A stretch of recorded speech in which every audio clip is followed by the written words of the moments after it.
Presyo kan gulay mantenido, alagad presyo kan sira nagmahal na.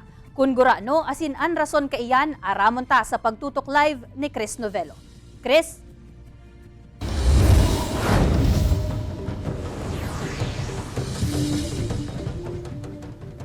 Jessica, siring kan piglalooman makusog ang bentahan asin in demand ang gulay asin sira sa pagpupuon kan Semana Santa.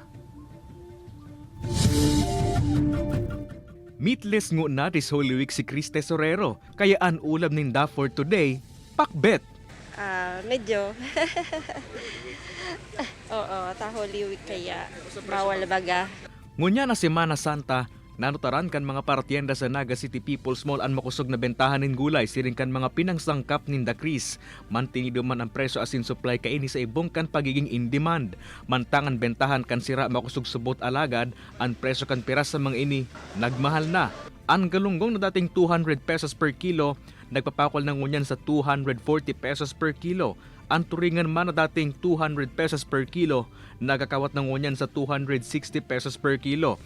Mantinido man ang presyo kan bangus asin tilapia sa 160 pesos per kilo. Nagkukulang subot ang supply kaininin huli sa maluyang dakop. Aros nagtaras ko yan ta. Bulanon, saka Maduroson, saka parte na kang Holy Week.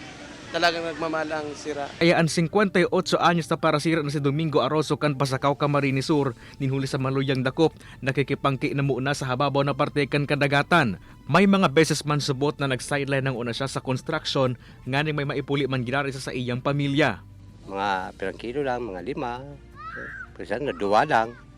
5 pare-parehas.